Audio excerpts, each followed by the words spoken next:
Hey everyone, it's Megamon here, and welcome back to Hyrule Warriors. This is part 3 after such a long time. So what ended up happening is that originally I recorded the whole thing, like I said in my update video. The biggest issue with that, though, is... Hold on. Headphones. Gotta adjust things correctly, but what ended up happening was that I found out that I did not record Faron Woods, or I didn't record 2 stages, and I also, some of the other footage got buggy on my hard drive for some reason. Like importing into Premiere, it would play, but only like halfway through, and then it would stop, and then I have to it was a mess. So now I have a new system, which first of all, I'm directly recording into Premiere right now, which is so weird to think that this is how I used to do commentary. You know, it's just a thought, because I used to do commentary through iMovie, which already had a voiceover preset. So it's so weird to going back to this. It really is. But anyways, we're back to Hyrule Warriors, and I'm also stopping color grading and all that other stuff because it's not necessary. Also, this is our introduction to Lana. Lana is one of my more favorite characters in, like, as a new character, I think she works, although, as we'll see later, she's not necessarily the, you know, the most pure out of all of them, out of all the heroes. But no, I find that she was interesting, and I also like her weapons. We will not be seeing Lana gameplay until next part, but we get to see her introduced here. Excuse me. What I find interesting, sorry, not what I find interesting. I lost my train of thought. I was thinking about Lana for next part. But anyways, we're playing as Sheik this part, and Sheik, it has a very interesting move, which I didn't actually realize until recently when I was trying to do her, one of her, well, actually getting the weapon, one of the weapons she has now, which is one of the 3-star weapons. Ramune. That's what, that was what you just heard. One of the 3-star weapons, I think it was a no damage, or I needed to get minimal damage, I just kept on getting hit. And this water shield, I think it's around 7 to 8. I'll put text that says exactly how much hits the water shield can take. But essentially, if you're good enough, then Sheik shouldn't be taking any damage at all, which is something I did not know, and it's much appreciated to know that, because it also stops knockback and the like. So if you ever play as Sheik, have the water shield on. Actually, with Sheik, I got into the bad habit of just using the, well, I mean, this is kind of with all the characters, but with Sheik specifically, just that move that I did right there, which was the darkness hit. I don't exactly know the terminology for it, but yeah, that whenever he does the dark hit, when it has the darkness note or whatever that's called, I got in the habit of just using that for some reason. That and the electric one, because I was just clicking buttons, but now I actually know what each move does, and I can explain that to you now. What you want to know is that the water one, well, first of all, it will bubble enemies, which that I'm actually not exactly clear on. I think it makes them have less defense. No, I don't think it makes them not being able to block. Whatever it is, it does something. It puts blob over their head. Maybe I'll have text explaining what that does too. But it does that, and in crowd controls, it can allow you to just sort of go through it. Then it has the second BBY, which is on the Wii U controller, is the Fire Rock move, which is the fastest one, and when you ever use the song, whenever you use Y, your special attack, then it will have this huge fire pillar, which is great for taking down those gauges. Then we have the electric one, which is BBBY, and that shoots into an array with light electricity. I realize that the audio might be getting a little bit low now because I started getting comfortable in my chair, and so I'm leaning back more. But it shoots a cloud, hits enemies, and then for the song, it has the electric cloud. Then you have the darkness attack, which is Actually, probably the least useful out of all of them in terms of just clearing out enemies. It does do a lot of damage, though. That's a good alternative for bosses as well. And then you have the light attack, which is just kind of an all-around attack. Also, whenever you use its move, I did not know this, but it does not do damage to enemies. I think it might slow them down inside the square thing, but it just replenishes SP, and sometimes it's kind of hard to pull off when I'm just tapping the B button, which I'm going to assume most of you do. So, yeah, be wary. But I've grown. I used to dislike Sheik. In fact, before I started re-recording the Hyrule Warriors playthrough, Sheik had one of the lower levels besides some of the DLC characters, which, by the way, I might do the DLC story depending on whether or not I want to, because honestly, the DLC story doesn't really interest me, personally. I mean, I could get through it just for the sake of getting through it, but it also requires me leveling up the other characters, which some of them I just don't like playing as much. But, for Sheik, she's just an incredibly fun character to play as. I think the variety in moves makes her extremely, well, again, versatile. And also, she's also very fast, which all the characters are, but I don't know, her gameplay is a lot faster than some others. The attacks are very... her standard attacks go by rapid fast without much damage, with a pretty good amount of damage.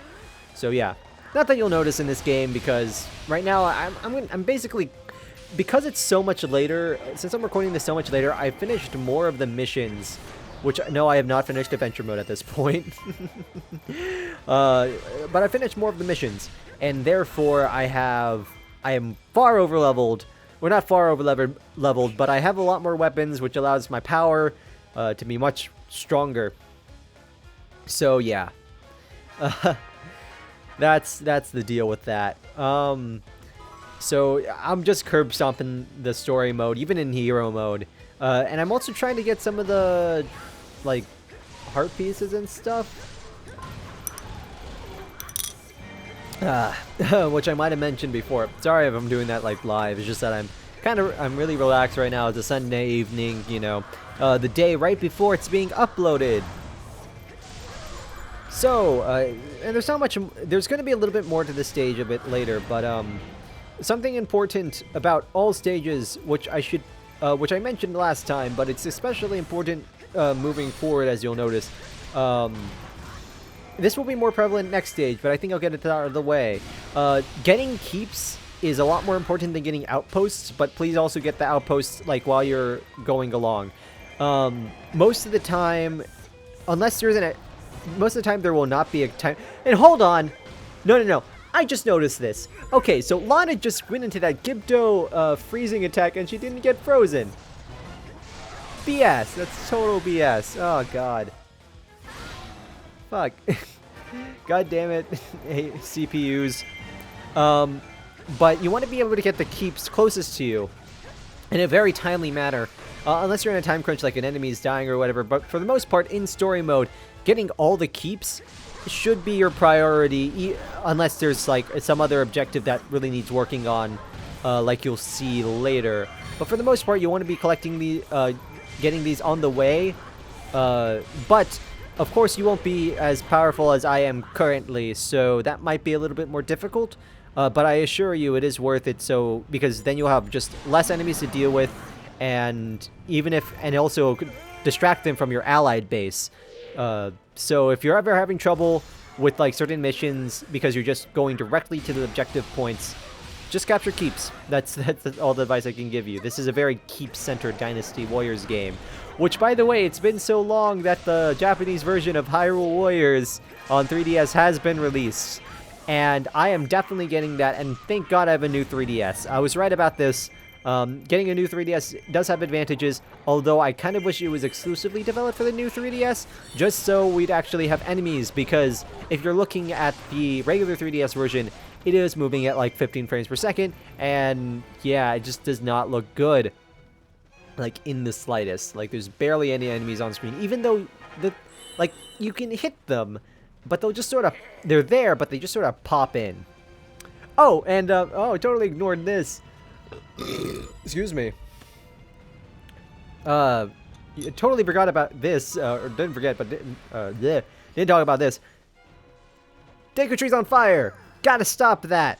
I went the opposite direction. You see, I already cleared everything that I needed to, and I should have just waited by the gate instead of going all around and risking damage. I think if you stand in the fire long enough, you get damaged. Never tested it out to see. Alright, done with that. Done with the drink. Since I've never stood there around long enough to see, I wouldn't know. And I have the water shield this time, so yeah. You want to get rid of that fire thing as fast as possible. Luckily, it's fairly easy. You'll notice, you know, it has that huge box like, I wonder where the Great Fairy Mount thing could be, but you know where it is. It's the only room in that quadrant, in that little box thing. I don't know how you could not see it. But yeah. In huge crowds, that electric move is very useful. I used to use it a lot more than I am right now, because I just because with since I'm overpowered, yeah. Something that I don't know about. Okay, I might have mentioned this before, and maybe this is just from a previous commentary, my previous commentary of this, but why are the cuckoos in the Great Fairy, Palace? The Great Fairy Fountain, not Palace, Jesus. The Great Fairy, Fountain. I never got why they're there. I mean, I have beaten them up, but all they do is attack you. I don't get it. I don't get why they're there. And it's not like you can get the enemies to attack them enough. That's only in very specific advanced stages. Adventure stages. Not advanced stages, adventure stages. But I actually noticed how fast I went through this. In the original recording, I got through this in around 22 minutes. And I shaved off like 5 minutes. Well, not 5 minutes, but a significant amount of recording on this, because everything's just going so much faster here. In fact, most of this is just cutscenes. So actually, I finished the stage relatively quickly, all things considered. Yeah.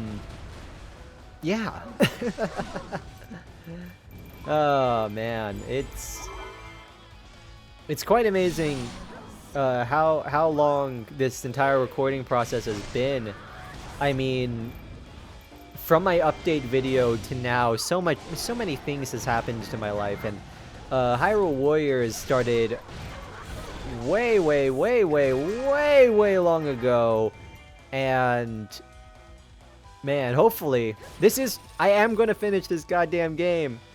Oh, by the way, there's a Skulltula up there. I believe I've collected all the Skulltulas in this area, but yeah, that is something you'll find on a repeat, because you do not have the hook shot at this time. If you're just playing, if you're like actually playing along, then you're not going to be able to reach that yet. The hook shot is not unlocked until later. So yeah, so because I've already cleared the game and stuff. This is a... Did I mention this? I mentioned this last time. All those months ago, Jesus. But I am going to finish this game. I have a reputation for myself for never finishing games. I have done so many Let's Plays. You actually... I might have talked about this in an update video, and I keep on saying I might have talked about this. But I have actually done so many Let's Plays. It's insane. And I don't feel like I've ever gotten super better at it, but I've done so many. But some of them not uploaded. The entire Banjo-Kazooie, me and Depth Charge finished all of Banjo-Kazooie way back then. We've done Pikmin far more than we ever should have. It's almost to the point where I got sick of the game and just recording it, and like, you know, for the more recent recordings that I uploaded, man, we just did not finish that either. We've done it so many times, and that's another game I really want to do at one point. Maybe that'll be the last thing I Let's Play, is Pikmin 1 for the Wii. On the Wii. Oh, and hey, here we go. Goma. Arthropod Cyclops monster. Goma. Yeah, Goma got a significant upgrade in this game. I I really like the design for Goma, but the boss itself is actually fairly easy. But yeah, you'll see here that the fire attack does wonders on this boss, and also because it has, I believe, an elemental weakness to it already. So that's already in its favor. So basically, you're going to be using the arrows and just shooting it in its eye, and that's about it. That attack, that lightning attack, I've never actually seen it done. I've always shot it before. Sorry, I've always shot it before then, and it's done. If you are not me and over leveled for this, it would have, at one point in time, it would have escaped and gone to different bases. But I am incredibly over leveled, so you guys never got to see that happen. Huzzah. Also, hated this. There's a box. There's a treasure chest right there. Can't take it. Really put a damper on my mood when I realized that. Well, here we go. Oh yeah, no, she's fine, trust me. And here's some foreshadowing that I kind of noticed last time, the first time through. Hopefully. Oh, and here's the little cutscene part, which explains some backstory. I actually wonder how many years apart each game is, because this seems like the farthest. Okay, so it's going to be it's going to be talking about the various timeline, or not timelines, but like, you know, throughout the ages. And I don't know how many years each thing takes place. This seems like the most modern out of all of them, just due to the technology and its kind of structure and everything. Everything looks like it's, you know, in a newer age, but they've all kind of been in the medieval times. Technology has never really advanced. You know, I'd imagine they'd be all in different universes. Oh, and hey, here's a witch. It's like, oh, hey, look at Link. I'm gonna stalk you and get attracted to you. Yeah, she is basically half the internet. Just falling in love with people they're watching. Through her powers, the sorceress should have seen that the hero was bound to another. Instead, so, okay, so this game, and I'm sorry for being quiet there. I just wanted, you know, that dialogue to kind of sit in. But this game basically implies that Link and Zelda are always gonna be a couple or together, which makes this witch bitch cry. And because of this, because she was basically the equivalent of watching TV and falling in love with an actor, darkness seeps into her heart. There are no words to describe how dumb this is.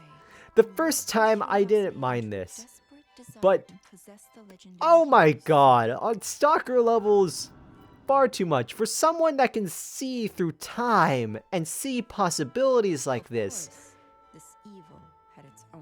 it's insane. I'm going to accept darkness in my heart to find someone I may or may not actually like. He's also a mute, and although a semblance of personality, and also, which Link? I don't know. I don't know which Link that this sorceress fell in love with. This bugs me. This bugs me so much, and I don't know why, but it's also told so well because I really like these images. But it's, I don't know, it bothers me. I don't, the biggest thing is like, which Link did you fall in love with? The 12-year-old, the 15-year-old? We don't know. We're just gonna assume it's the Hyrule Warriors incarnation. Did she see this happening? Did she see him become a hero? What perils would have happened if Sia didn't jump in? I don't know. Anyways, we finished that stage. We finished that, and next time we're introducing Lana in the Valleys of Seers. Anyways, guys, I'll see you guys later.